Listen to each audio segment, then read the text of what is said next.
Hey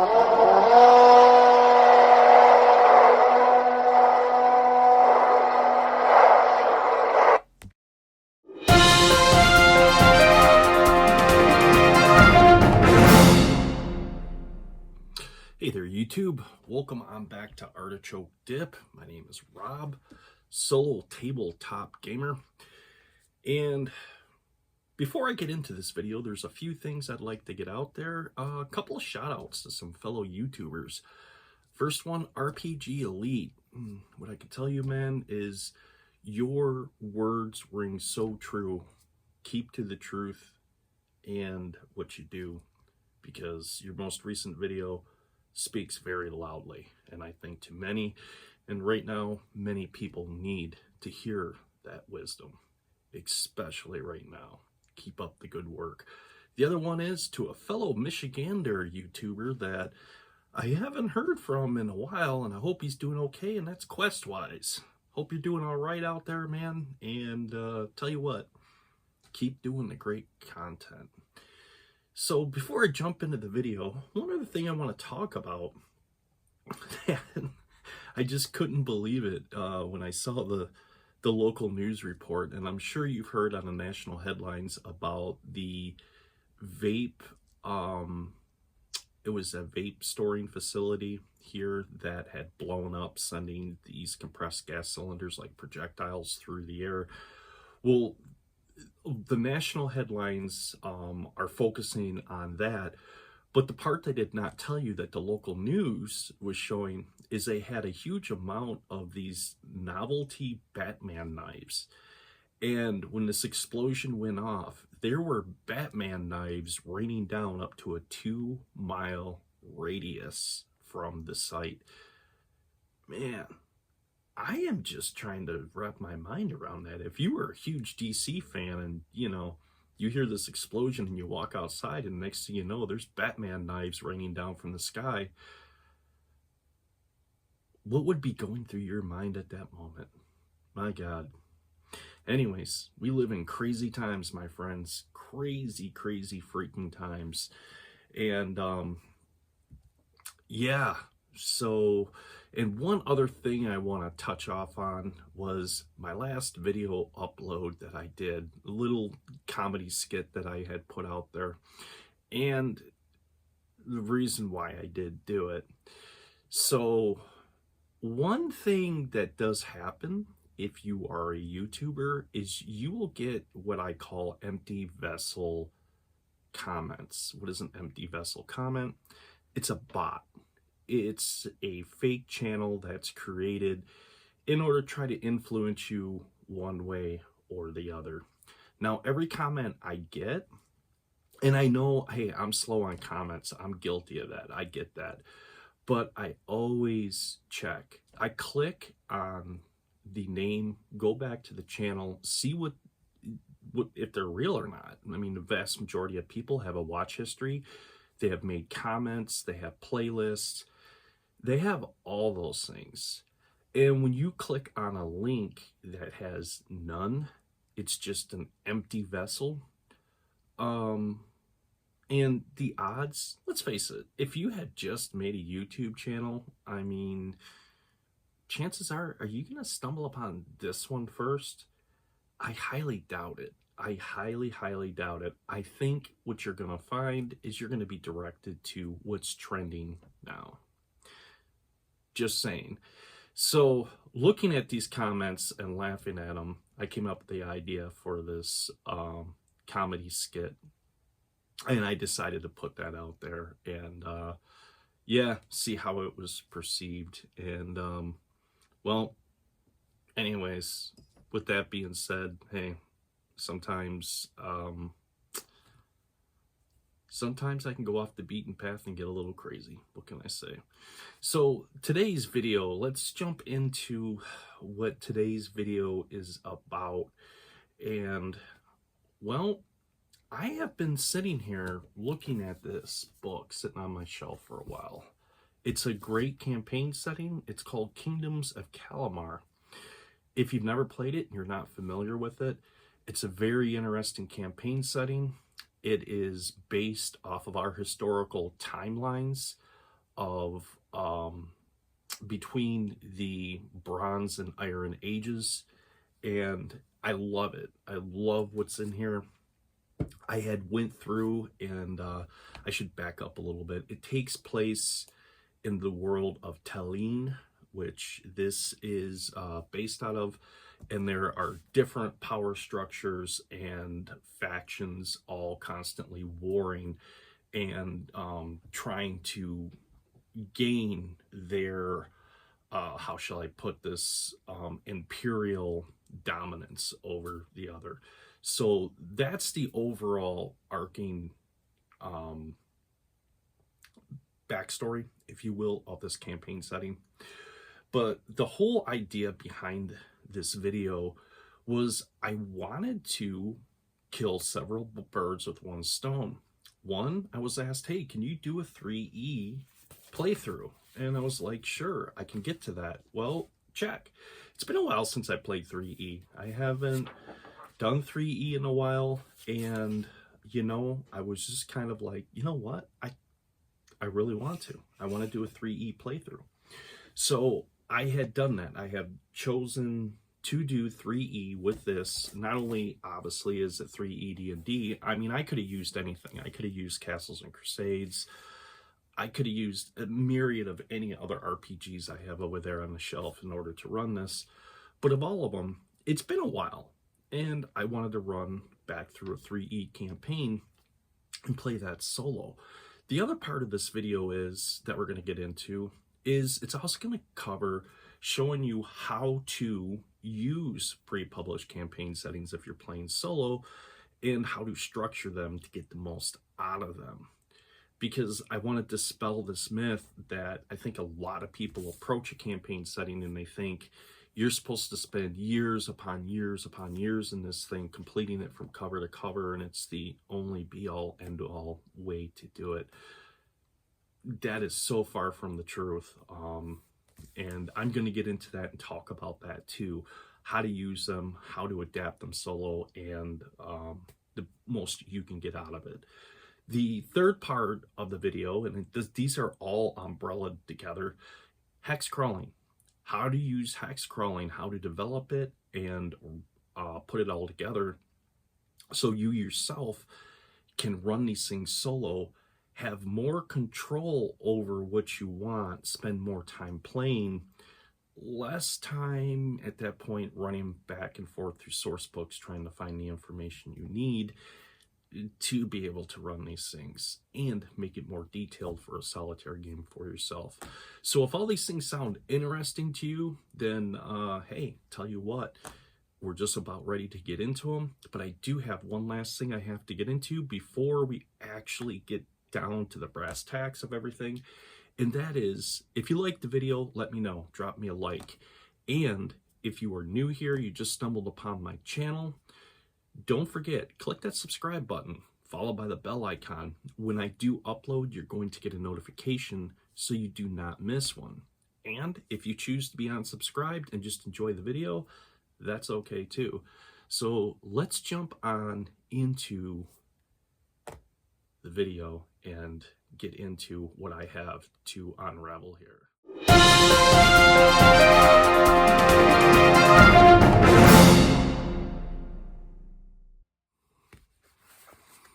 Okay, so let's cover campaign settings first. Let's jump into this. 3E, when I do a playthrough in it, you're going to see 3E in action. You're going to see what 3E is. And I would think at this point, the vast majority of people out there are familiar with 3E. As a matter of fact, if you're playing Castles and Crusades, you got a pretty good taste of 3E, what it is, and or basic fantasy. Even though they are old school RPG games, the mechanics are basically 3E. They are a very condensed form of 3E and how they work. Now, does that mean they are complete 100% retro clones of those? Absolutely not. They are completely different systems onto themselves, both of them unique onto themselves, and I just wanted to throw that out there. 3E's 3E, Basic fantasy is basic fantasy. Castles and Crusades is Castles and Crusades. And neither one are the same, in fact. But you get your campaign module. You have this huge wealth of information all here. Obviously, the first thing you are going to do is you're going to sit down, you're going to familiarize yourself with it. You're going to read the introduction. You're going to get an idea of what it is all about. What I suggest that you do, and I do this with all, doesn't matter whether it's pre-published little campaign modules, whether it's a huge campaign module like this, doesn't matter.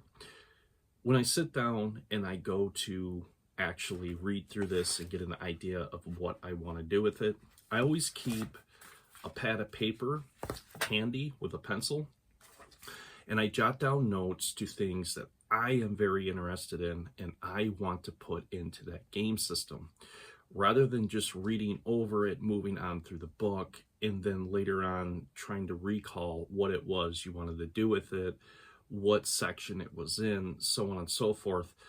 Especially as a solitaire gamer, this is going to help you keep things organized and move things forward. Not only that, when you are done, you get through the sections that you have read and that you like and decided, this is what I want to game in, this is what I like, you already have a really good conception of encounter design and how you're going to want to really set up this campaign setting detailed towards your playing style. Now, my notes I put in here I'm going to give you some examples here. It's better just to read you some of the examples than it is just to try to a long, brief explanation. So one of the many things is I wrote down, there's hobgoblin troops. Hobgoblin troops are controlled by the Emperor. They're put in place by the Emperor. We'll get into that a little bit more later. They are orc laborers in a mine. They specialize, they're obviously in the mountainous areas where they're most commonly found. And what are they there for? They're there to protect the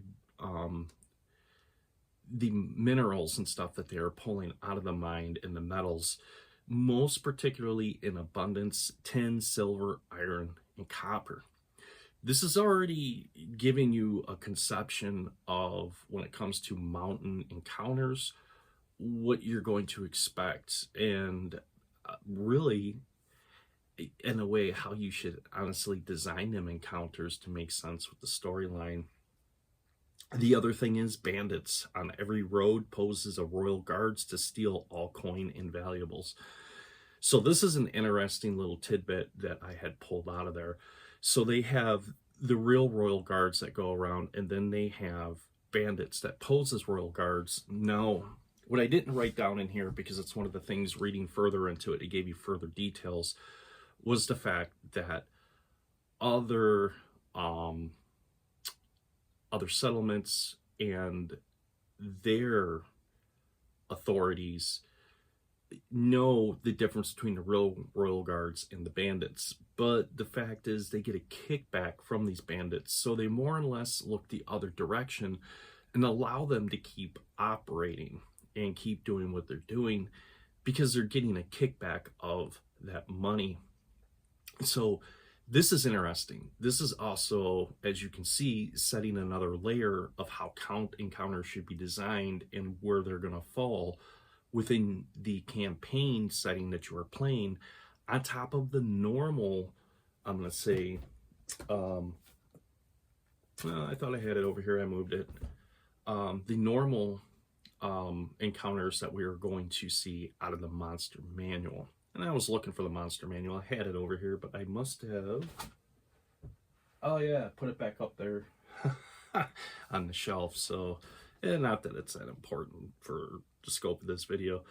Okay, this is the other interesting part that goes into it. Now, granted, Kingdoms of Calamar has their own character classes, races onto itself that you can also integrate into the main core 3E rules, but you are always more than welcome to choose any of these out of here and play them and integrate them into your game.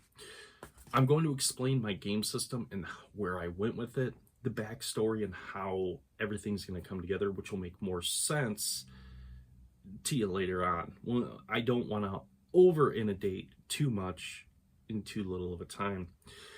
So demi-humans are very rare east of Lidera, and I know it's hard for you to see currently. Oh, wait a minute. No, it won't be, because I remember I took this map down when I was planning this campaign. I had that map hung up right there where you can see, which is currently a Castles and Crusades map that I put up. And it just, for me, makes it easier to be able to walk over to a map that's actually hanging up and look at these areas and be able to get an idea of where's where.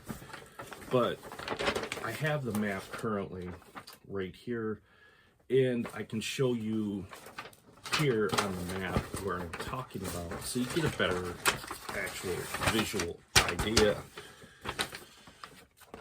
So with this being Calamar down here on the map, the area I am talking about in my notes is right here, right just kind of north of this patch of forest right here that you can see.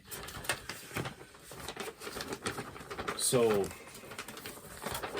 that's why I say it's always a good idea to take notes when you first go through these, when you're designing your campaigns. So in that forest I had just showed you, they have half elves, the Pelibia Woods, and Adosi Forest, which you've seen. So we already know what to expect to find in that forest. The forest is heavily populated by elves. So Calamar's current emperor, Kabori. This is where, in the campaign setting, my characters are going to come in at. They have 3 current, I'm going to say, enemies, power struggles. We can look at warring opponents, however you want to rationalize that in your mind. And that is Pekel, Thargi, and Parupor. So those, obviously, Parupor being up here, Calamar actually being right here. Let me pull this back here so you can get a scope of this area where these warring factions currently are. The other one, Thargi, I believe is the way it's going to be pronounced, is Thargi, which is right over here at the top. And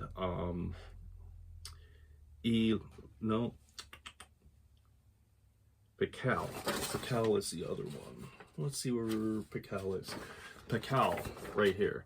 So basically, these areas up here to the north are the contested areas to Calamar down here. And obviously, this is just adds another layer of depth to story, and different ways, if you choose to, you can take your campaign setting too, more so than just the old school, hey, let's go out on an adventure, let's find a dungeon, so on and so forth. Now it's actually introducing the concepts and ideas of large armies that are currently warring over disputed lands, and obviously what can come from that. Okay, so we covered the areas. So the adventure starts, I decided, in Sigaleta. The Paliba Woods are protected by... Oh, I don't want to go that far into it yet. Those are for me, no spoilers. So let me just find that area so I can show you where I am talking about on this map, and you can get a better idea.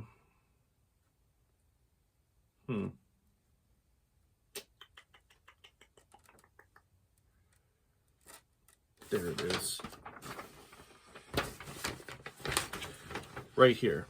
So my adventure's going to start just south of the forest right here that's inhabited by the elves. And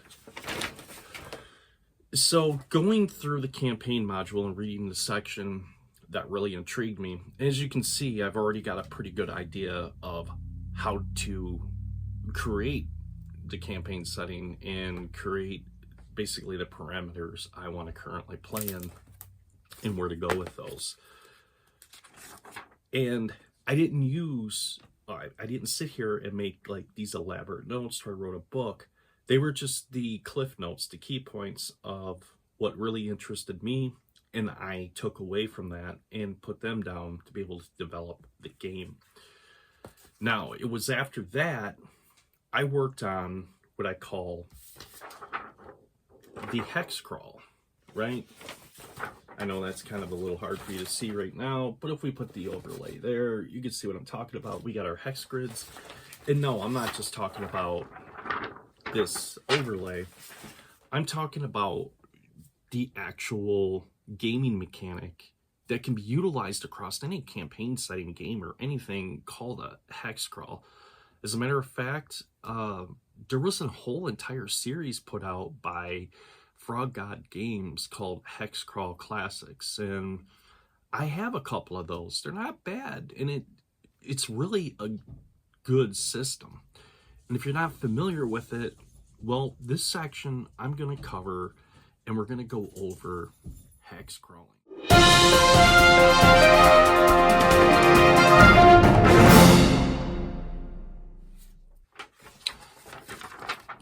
Hex crawling.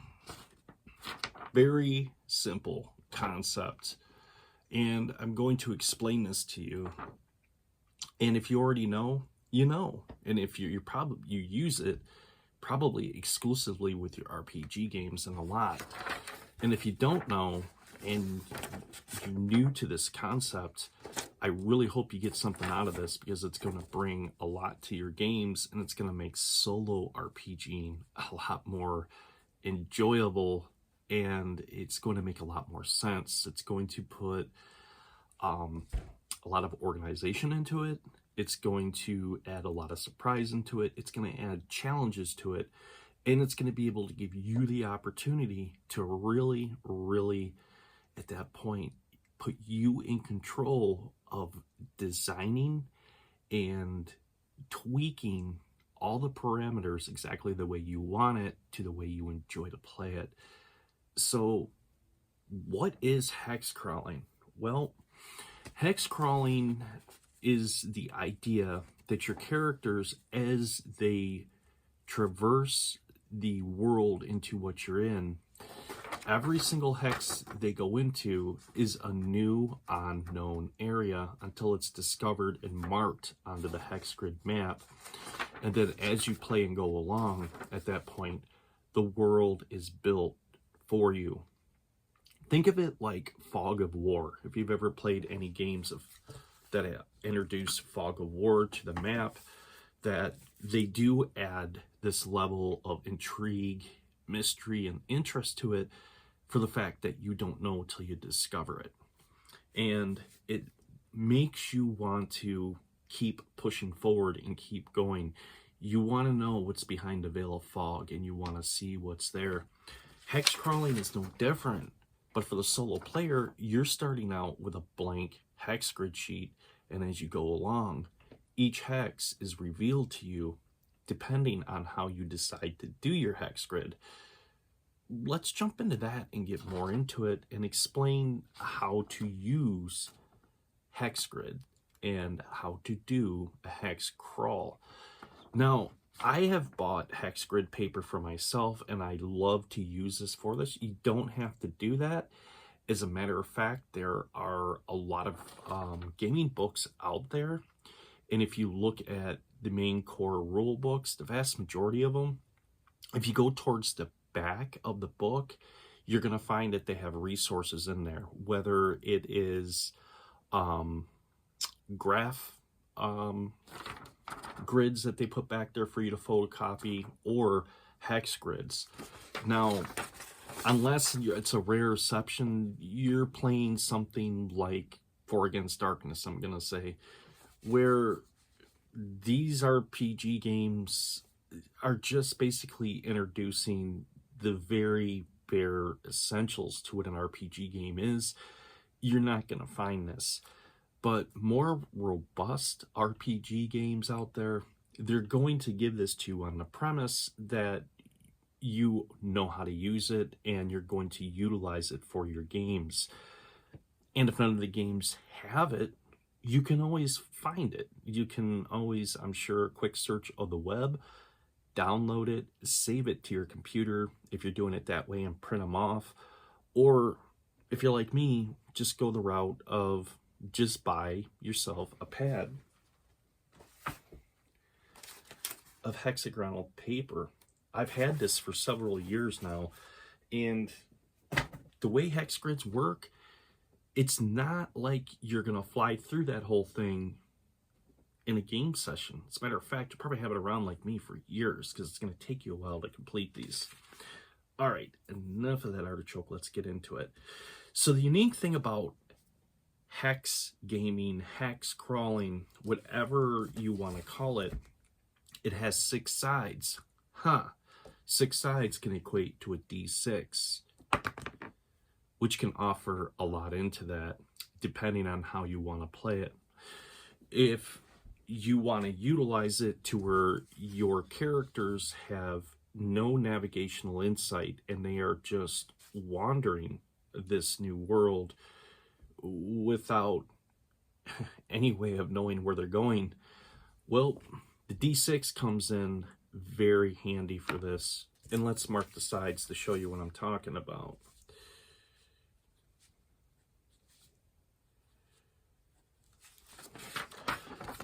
The hexes can be marked like so, and of course the adjacent hexes down here. If you decide to play a hex crawl to where you have no idea where the characters are going, you want it to be a complete surprise unto yourself, and you want everything to be completely randomized, then all movement can be utilized on a D6 for going this way. Now, it's a way that you can do it. Me personally, I don't like to do it that way. I like to rely on my characters and their own knowledge of the world and checks to see, do they, have a decent idea as to where they're heading, or are they completely lost? With me, how I do it, if my characters become lost and they don't know where they're going, at that point, the D6 is rolled, a random hex is chosen, they move into that hex, and then everything else from there is resolved. Now that we understand the basic movement of hex crawling, how you can utilize a D6 for it, and obviously when you're on a hex, you're going to be moving adjacent from hex to hex to hex to hex. Let's get more into how do we populate the hexes? What is going to be in there? What are you going to find? Well, so luckily with a pre-published campaign module, a lot that work is already set out for me. I already have a map highlighting all the terrain and what to expect. Or do I? Well, I have a brief overview of the world, but I don't have a detailed view of the world. And that's where the hex crawling comes in. So one thing I am always talking about on this channel, and I always stress, is making your own randomized tables for your games.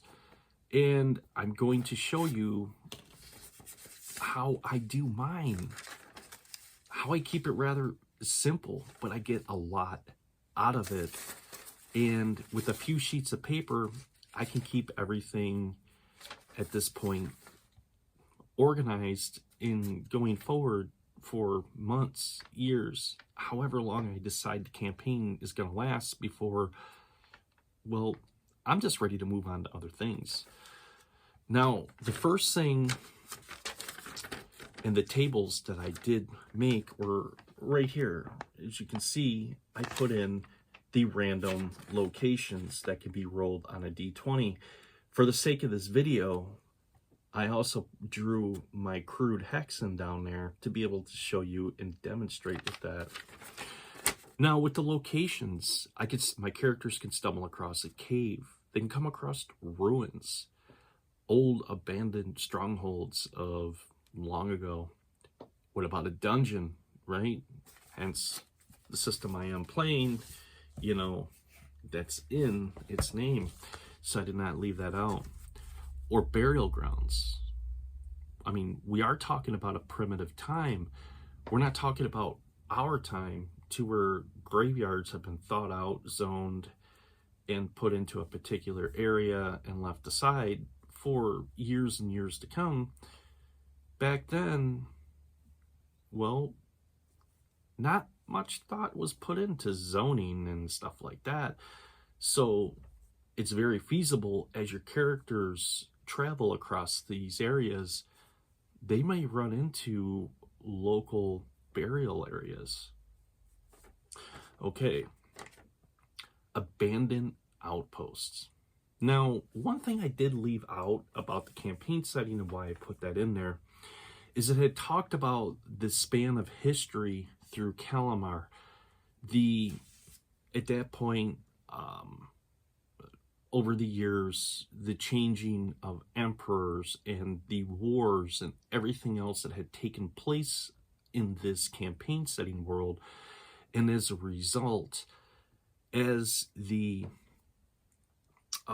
lines of power moved across the map over the years as they went by, how the empire had built outposts and tried to, at that point, reinforce their lines. And over times, as wars were fought and lost and those lines had changed, some of those outposts are still there. They're just not occupied because now they're in enemy territory. And it got me thinking, would they be abandoned or would they not be?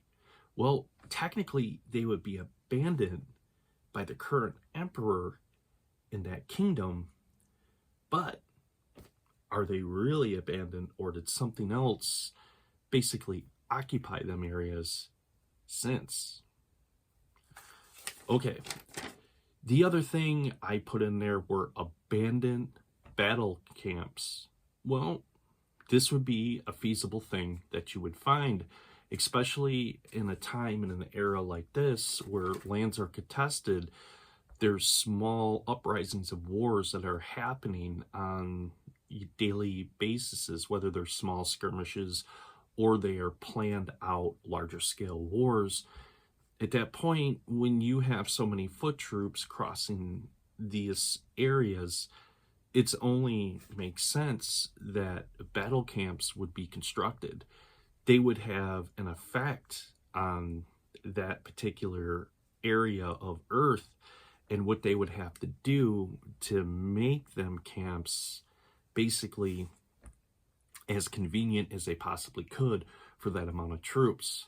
So I guess in short, what I'm trying to say, it would leave a scar upon the land.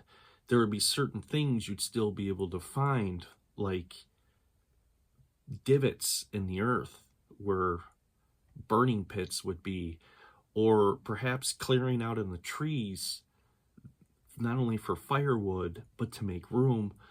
But it wouldn't really match the rest of the natural landscape, considering maybe they were at that point harvested in a circular or a square or rectangle or what have you fashion to be able to accommodate these large amount of troops. But the fact that it would be different from anything else that you would see in nature. It would stand out like a sore thumb, and even though maybe a year and or years have passed and there would be some small regrowth of the area, nevertheless, the scars on the land would still remain, and it would stick out like a sore thumb to anybody passing by, or so the way that I imagine it. Last but not least, what I put in there was a bandit camp. Well, we have read that the bandits are in abundance in this campaign module. They're everywhere. So it only makes sense to me that the bandits would have operational camps that they would be utilizing. And would it not make more sense to have them, well, spread across the hex grid? I think it would. And last but not least, I put in there roadways. Let's face it, this is near the end. I'm going to say past the beginning of the Iron Age, but the Bronze Age is already past. So at this point, they have devised ways of wagons, travel, trade. There's going to be established roadways that are going to traverse across these lands, and my characters are going to stumble across them every now and then. And, well, it only made sense to me that they should be represented there in my randomized table. The other thing that I put in there for the very last one was lose the way.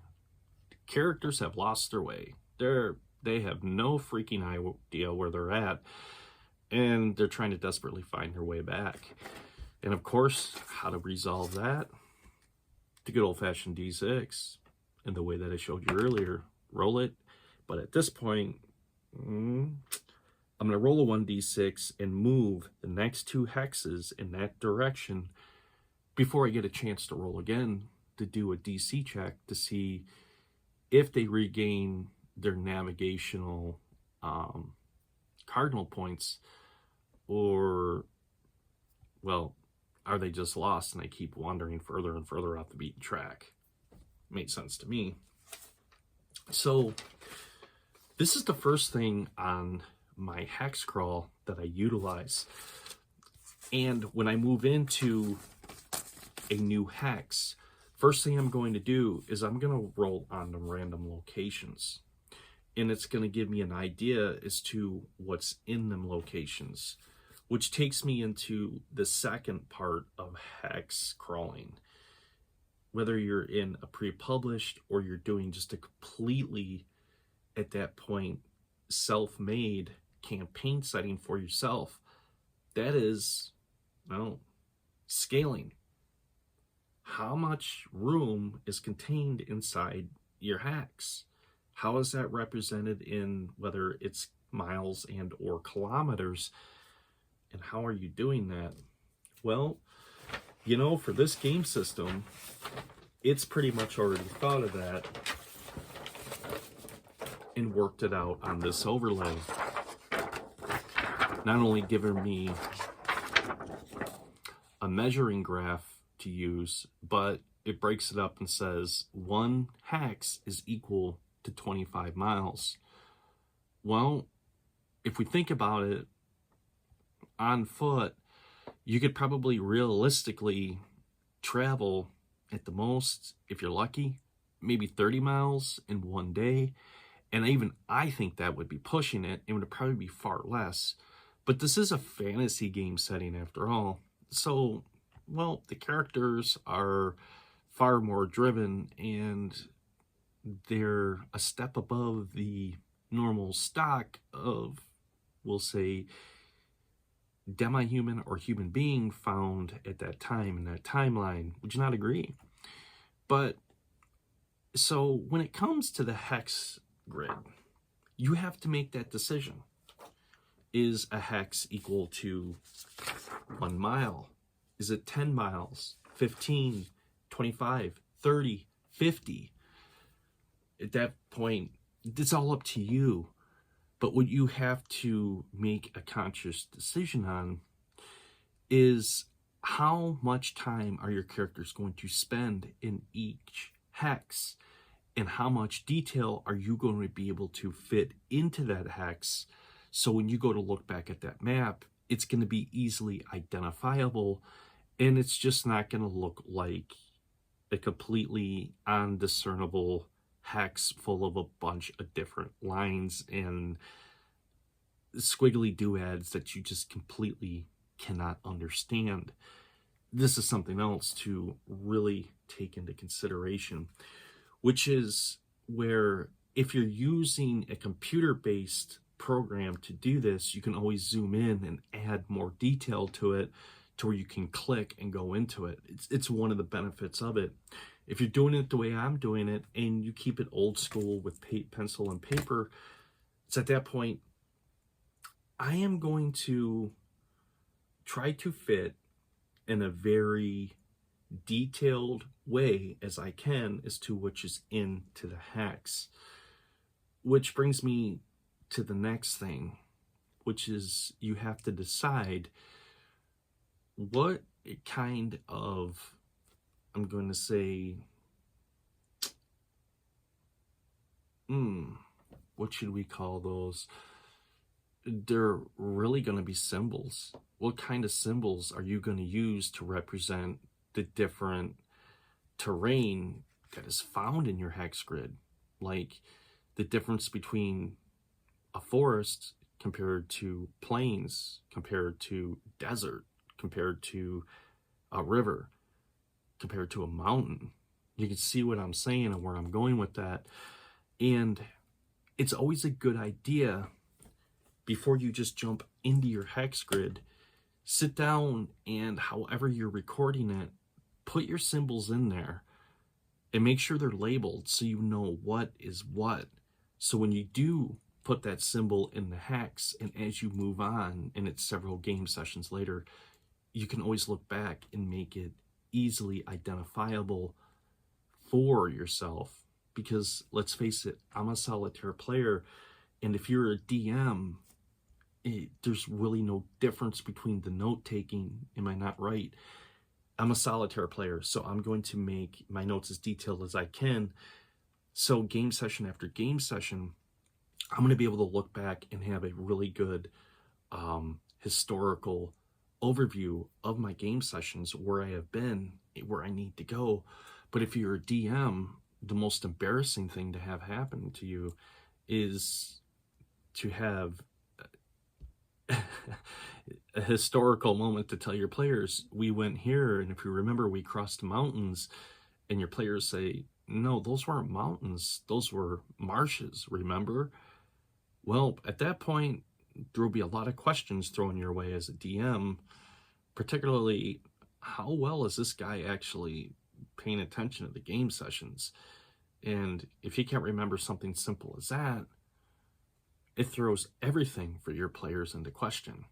So make sure it's detailed, and make sure you take really good note keeping when you do this, because after all, well, this is a historical overview of your hex crawl and where your characters have been. Something to think about, my friends.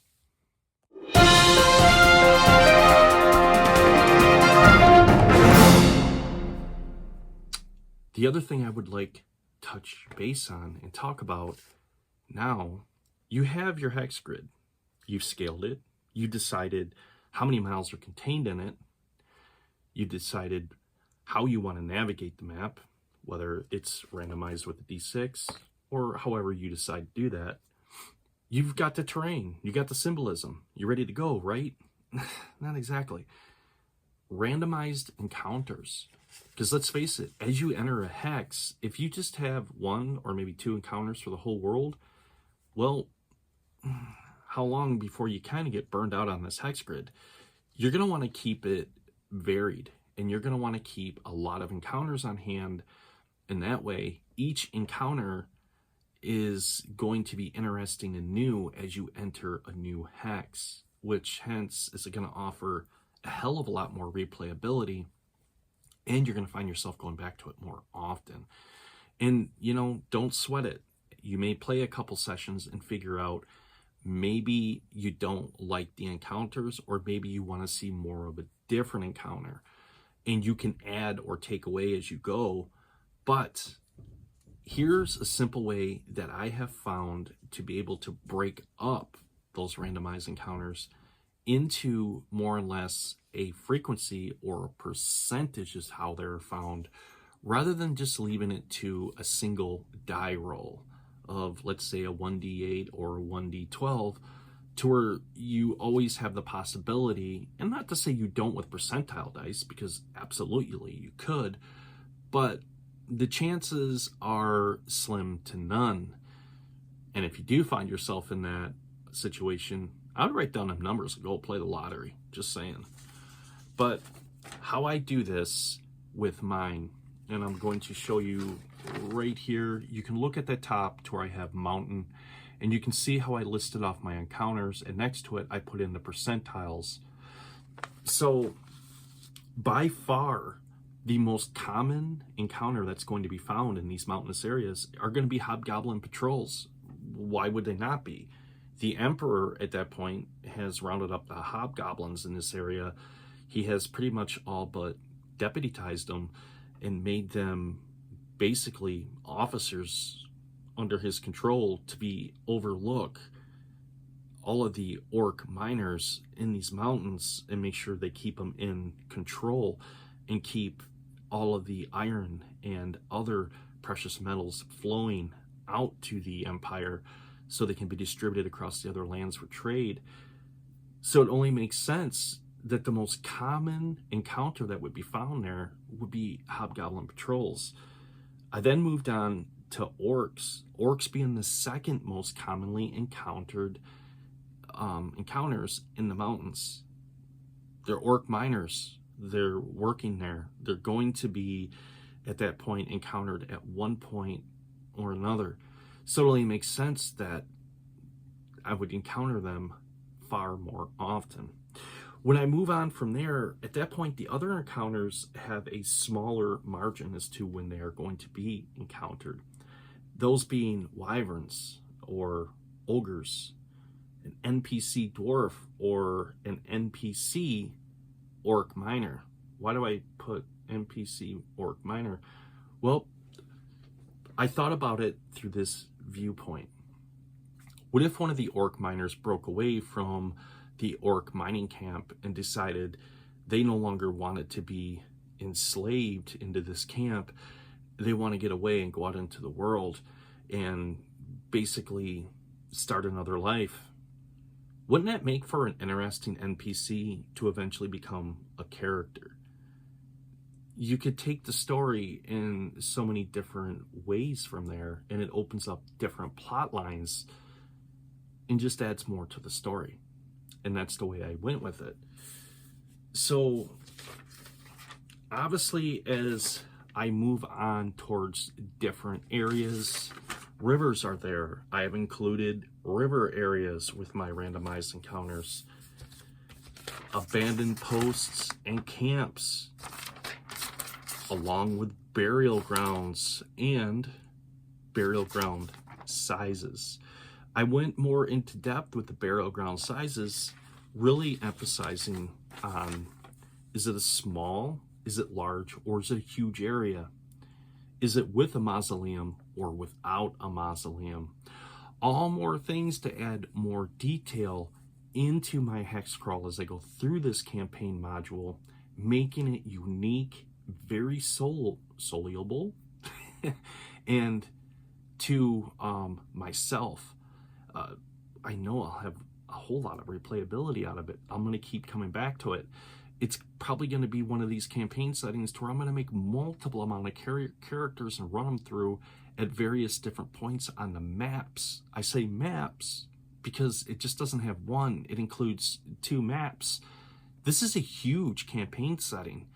This has a lot to offer to it, which I love. We just don't see this anymore. It's very hard to find products like this anymore, to where they give you this scope, this amount of information that you could spend just years upon years in and never see the same thing twice. Just food for thought I wanted to get out there.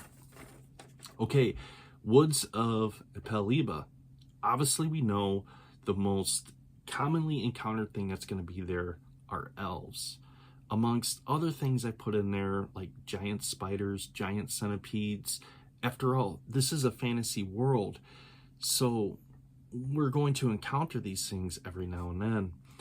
I went into planes as well, as you can see with the plane section, and added even more, putting them in by frequency.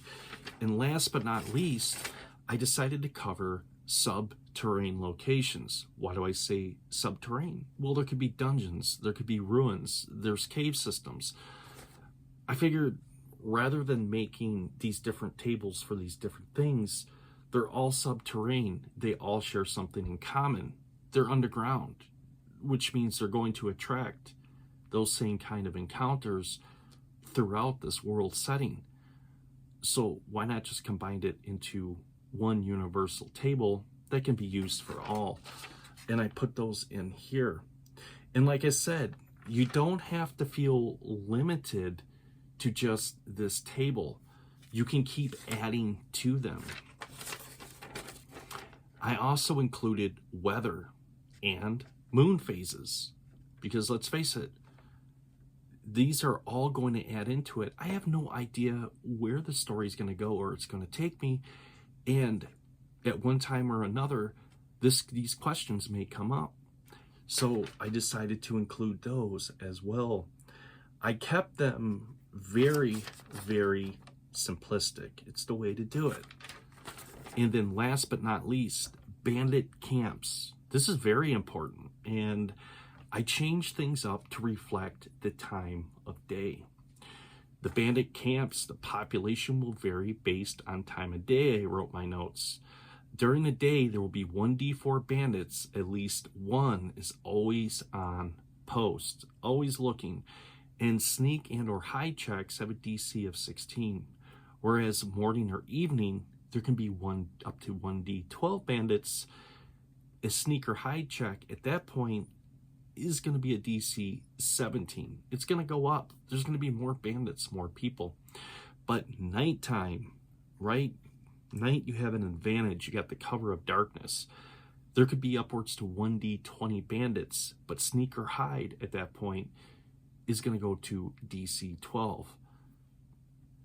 Well, it's easier to move around in the nighttime and maybe sneak past or sneak up or hide to listen or what have you. But let's face it, it's nighttime. They're going to return to the camp for food, fire, warmth, and rest. So it made sense to me. And then, of course, I included all the NPC information I needed for the bandits. I got my information going back to the main core rule book out of the DM's guide and going to the section of the NPCs and referencing that information from the fighters. First level, which, to be honest with you, will be a good challenge for first level characters. 2 or 3 could prove fatal, but hey, that's all the fun in gaming, isn't it? That's the reason why we keep coming back. So, as you can see, I outlined for the hex crawl to be used inside this campaign module, I've already set the limits as to the encounters that are going to be seen. This is pretty much damn near will play by itself. It's just, for me, a few dice rolls and moving on from there. But now let's cover what we have. You picked your pre-chosen campaign module that you want to play or published adventure. You went through it, you read it, you took down the notes of what you like. Now we're going to move into the hex crawling idea. And with the hex crawling, we're going to decide the size of the hexes that they should represent in miles. And like I said, for this game system, it's already been done for me. Doesn't mean I can't change it for myself, but it's already in place. I already have the overlay. Why not just keep it the way it is? But for you, you're going to have to decide how many miles is in the hex, how they're going to travel and navigate through them hexes, whether you're completely randomizing it with a 1d6 or however else you decide to do that. Next, you're going to decide terrain. Make sure you mark down those symbols that are very clear and legible, and make sure you keep them so you can reference back to them so you know what is there. So you're going to have the terrain as you enter into the hex, what your characters see. Next, you're going to have a list of your encounters, just deciding on how you want to do that and put it together. Whether you decide to do it the way I did it with percentile dice and going on a percentage of like a frequency that they're going to be encountered, or you're just going to go straight to a D number, D representing the dice value number, whether it's D12, D20, what have you, that would reflect the amount of encounters for that particular terrain area. Entirely up to you. Next thing is we got to cover, and the final thing with the hex crawl is time spent. How much time will be spent in that hex? Well, a good way to do this, and of course it all boils down to the scale of the hex.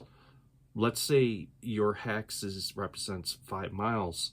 Well, it's, pretty safe to assume that your characters could enter into that hex. You're going to lay out the terrain and the encounters. Probably by midday, they're going to be leaving the hex, entering the next hex. So it's safe to assume that your characters could probably cross 3 to 4 hexes in one day. But for what I am playing, one hex, 25 miles, is going to represent a day of travel and what's in there. Now, of course, there's a lot that can go on as they enter, depending on the time of day they enter. If it's afternoon, they're not going to clear and leave that hex until the next afternoon. And, well, a lot is going to go on. That means the characters are going to they're going to enter, travel, they're going to have to find camp, forage for themselves, make camp, and then the next day leave, and probably by afternoon of the next day, they're getting ready to exit the hex. This is where it gets interesting, and you have to make a decision on how you want to do this. Me personally, as I get ready to exit the hex, I put in another encounter. It makes sense because it's offering that a little bit more of a challenge. They had an encounter when they came in, and over camp at night, chances are they'll probably have another encounter. And then as they go in, leaving that hex to go into the next one, yet another encounter. Well, it can seem like a bloodbath, but at the same time, this is keeping the game interesting. It's the whole purpose behind RPG games, and, well, let's face it, the main mechanic behind it being combat. Of course, there's always story to consider, and just depending on how you set up your hex crawls, you can always detail them this way. It doesn't always have to be encounters. It could be an environmental effect. It could be something that's happening in the world, perhaps a divine influence or an outside influence from an antagonist. So many different things that you can come up with that you could put into that game session for yourself. But don't shortchange yourself, especially if it's from a main antagonist or their henchmen or cronies that's working for them. Don't forget to add them in, and perhaps when you leave the hex, their influences can, at that point, come back to haunt your characters, to just reinforce the reason why you want to wrap your hands around the antagonist's throat to begin with. Food for thought, and something to really, really consider. Now, with that in mind, in the whole camp thing, when it comes to encounters, do not limit yourself to certain encounters that can be, well, only encountered at night. I reflected that with my encounters, one of them being ghosts. But I put the notes in there for myself. They can only be encountered at night. So this does add a very limiting, narrow band as to when they can be encountered. But when they are, it makes them very special. These are some other things that you may want to consider putting into your random encounter list as well. Now, one other thing I'm going to touch on, and just briefly when it comes to your randomized encounters, don't feel as if you're limited to just 100%. As a matter of fact, if you have more encounters than add up to 100%, this is a very simple way to do this. Add another D10 to that roll. At that point, you can infinitely make them list as large as you want. One D10 representing the hundreds, while the other one represents tens. And then, of course, you have your other percentile dice to even things out. What do I mean by that? Well, let's say we roll 3D10 here. I have a green one that I'm going to represent the tens by, and then these other two dice are just going to represent a typical standardized D100 roll that you're familiar with. So rolling them, depending on how large the list is, I would come up to 774%. If you choose to run your percentile, not your percentile, but your randomized encounter list that huge, to where you could have upwards to 1,000 different encounters, it's another way that you can add into that. You can keep expanding and growing the random encounters as you go on. And if need be, don't worry about it. Don't fret. You can always use other dice mechanics at that point to be able to, how do I put this, figure out some of them questions that you may be, grappling with. Like, what if there's only 200, but I got my percentile dice? No problem. Utilize a D4. Counting 1 through 2 is a 1. 3 through 4 is a 2. Then at that point, you could roll all your dice at one time, looking at it going, well, it's 124. What do I have there? Food for thought and things to put in there and to think about and utilize. Now, I can say, before I really wind it down on the hex crawling, because the hex crawling was the main meat and potatoes of this whole idea behind utilizing already pre-published campaign settings and or modules, how to get the most out of them, how to size them, how to create the encounters, how to put everything in there that you want to do, even how to expand your random encounter list far beyond a D100 and beyond. But the next thing we have to get into, where do my characters come in? How important is character backstory? Should I utilize it? And if I do, does it really matter if I'm playing solo or doesn't it? We'll answer that question next.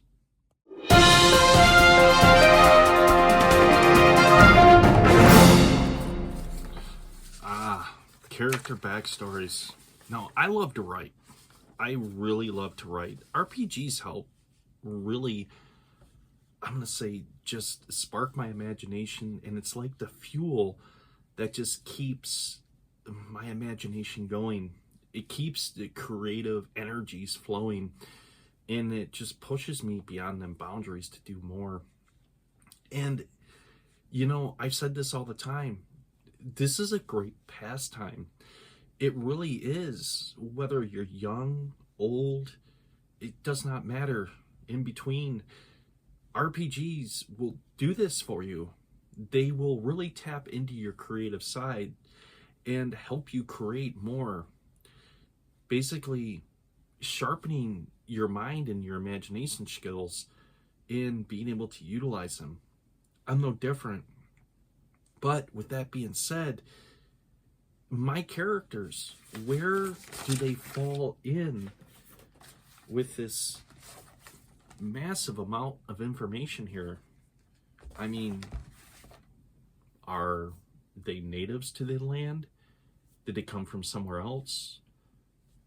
Hell, did they pop out of a spaceship and you know, looking around to make an intergalactic visit. It doesn't matter, and who knows. But for you, if you're playing solo, this is really, for me, and I'm going to suggest this to a lot of you out there, it's actually important. It's very imperative, and it's one of the things that you should really, really consider doing. Why do I say this? Well, you already know the campaign world or whatever you're playing in. That is a world unto itself. You understand what's happening in the background, and as that world exists and moves onto itself, it's at this point where your characters come in. You've rolled the dice, you've allotted all your attributes, you added up your bonus modifiers, you at that point chose your skills, and you've chosen your feats. You equip the characters, you put armor on them. Now what? Is that it? You see, there's this void. There's this disconnect between the characters and why they're there and the pre-existing storyline that's going on. So with mine, I like to write down a brief summary, a story. And if you wouldn't mind, I'd like to share mine with you. Yeah? You want to hear it? Okay. Well, here's the backstory. It's going to serve two purposes. One, you're already going to know when I do a solo playthrough with this, if you choose to watch it. Entirely up to you. Where my characters have come into this world. It's going to make more sense to you and their travels along it. Two, it at that point makes the story more rich. It intrigues you. It actually grounds you, and it gives you a sense of direction and meaning for your characters into this story. It gives them an objective and a goal to work towards, and not just a meaningless hack and slash type of game. At that point, there's more to it. There's more at stake, and the costs are high in order for them to be able to achieve their objectives. So let's jump into this.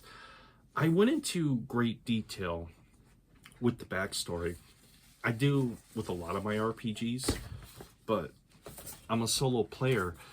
It's not only playing the games are enjoyable to me, but writing the backstories sometimes can be just as enjoyable, if not more. So, in the mountains area known as the spine of the world in the Icewind Dale, and if you know what I'm talking about, this of course is referencing to Faerun from the Forgotten Realms. Now we're talking about two completely different campaign settings altogether, and two different worlds altogether, one being Faerun, the other one being Talene. Just to, at this point, if people are confused out there, I'm ending that confusion. So, known as the spine of the world in the Icewind Dale, Eldris Redstone readies his axe. As he approaches the corner of the dungeon corridor, he peers over his shoulder at his human companion sorcerer that readies his staff. As Eldris rounds the corner, expecting an onslaught of undead, he is confronted by a huge floating orb with several tentacles and eyes full of razor-sharp teeth. It speaks in a very deep tone of voice. Seize them. Throw the dwarf into the portal. Bring the sorcerer to me. Eldris swings his axe, striking one of the human figures in ceremonial robes. But he is quickly outnumbered. Eldris struggles to free himself, but unable to, he sees a stone structure constructed from what can only be dark arcanic mastery. In the center, a vertical pool of what appears to be water. He is lunged into it, his last memory, the cultist restraining his companion in front of the grotesque hovering creature before everything goes dark. Eldris hears a loud, cracking sound of thunder before he feels the rock-hard ground and the taste of grass in his mouth. To add insult to injury, the handle of his axe bounces off his head and then rests beside him on the ground. Eldris shakes the pain off and slowly allows his eyes to adjust. Looking up at the night sky, he is amazed by the sight of constellations in the night sky he has never seen before. Then, on the horizon, he sees the faint light of a settlement. Gathering himself, he sets out to it. After arriving, he finds himself in a rather large settlement. Wood piles burn along the main roads, occupied by homeless peasants.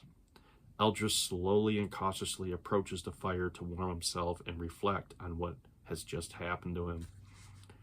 Eldris is not welcomed warmly. Suspicious looks and insults all attack him. After a day of this uncomfortable environment, he is greeted by a cloaked human man that warms himself by the evening fire. The peasants seem to quickly flee, leaving Eldris and this mysterious new person to enjoy the fire to themselves. He says, "My name is Drubin, and I can already tell you are not from around here. I have never seen armor like that anywhere in Tallinn." As the night grows late, Drubin tells Eldris of Tallinn and the dangers. Emperor Kabori has his eyes set upon Pakel, Thargi, and the Perubor. War is bound to happen any day. Emperor Kurobi is growing his forces, and not everyone is given the choice to join his ranks, he says. Those who oppose can later be found with their heads on a spike pole for all to see at the gates of Bet Kelamar, or the emperor's main kingdom, in the quarters he can be found at. I have seen entire villages raided. Those who refused are burned with the village. Emperor Kabori plans to use his new iron weapons for the next war, which I plan to be very far away when it starts. You see, Eldris, the reason why no one wants to talk or deal with you here is because they think you are an escaped slave from one of the many emperor's work camps. Eldris tells Drubin his story.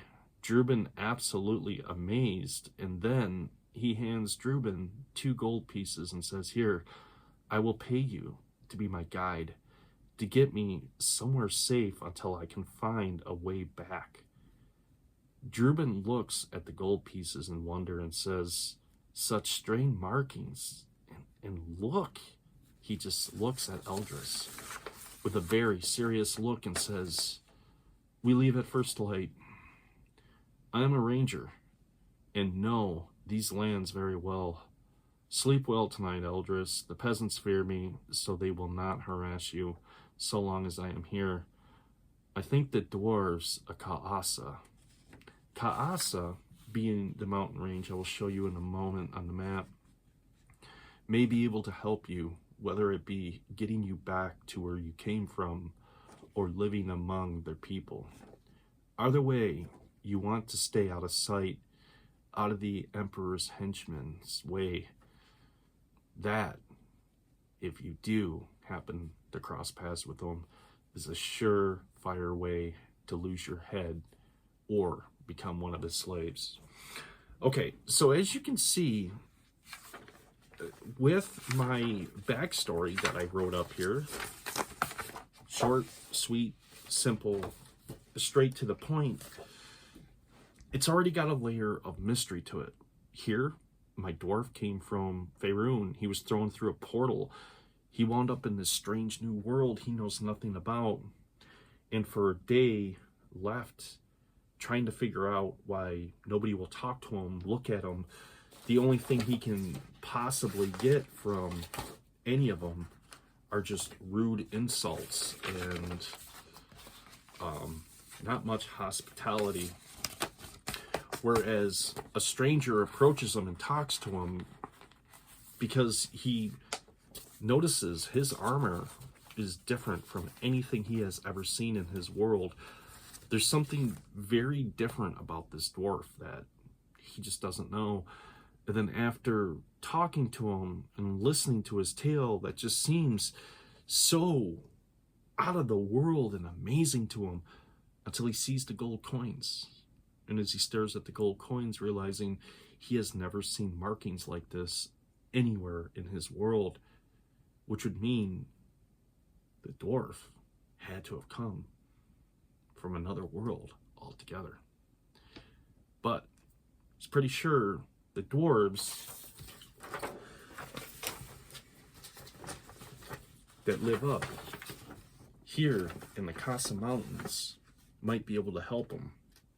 Now, to put this in perspective, where the story is all going to start, how they're going to travel, and where they're going to go for the first leg of this journey, so be it. How long it goes, how long the characters survive, and who knows, maybe other characters will be picked up along the way, and things can happen. But they are starting out, right here. Their travel is going to be all the way up into here. Now, if we take the overlay and put that on the map, if I can zoom in, I'm having a very hard time trying to get that. To put this in perspective to you, basically, not even as 1 square inch, if you can see that right there in the center of your camera, which I'm pointing right here, 1 hex that large in comparison to these other larger hexes that they show is equivalent to 25 miles. So how many miles is it going to take for them to reach their destination point? 1, 2, 3, 4, 5, 6, 7, 8, 9, 10, 11, 12, 13, 14.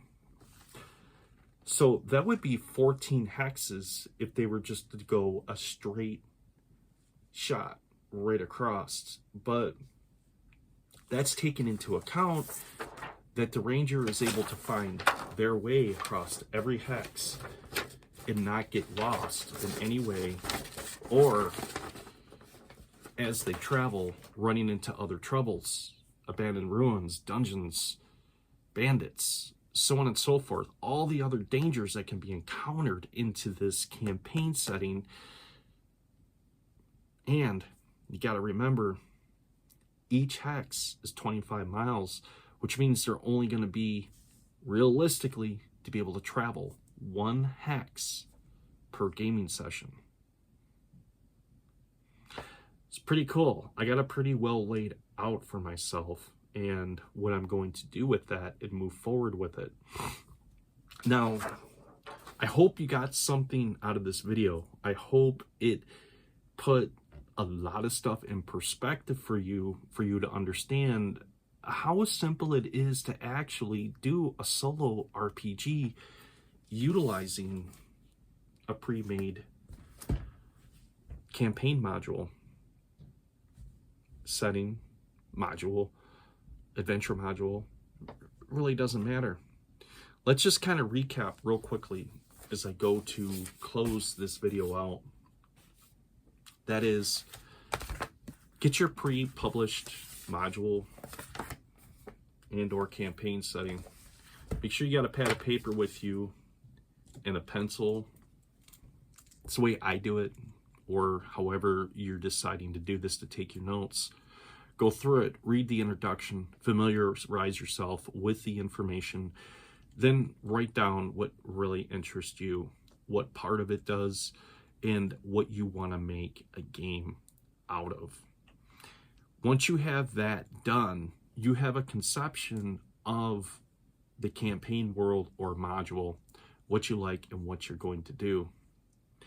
Second thing is hexing, using the hex crawl basics or technique, however you want to put that I discussed. At that point, map out the areas. Where do you want to go from point A to point B? Once you get to point B, where are you going from there? Are you going to go further on? Point C, point D? Where does it end? Only you can answer that. Then at that point, focus on your randomized tables.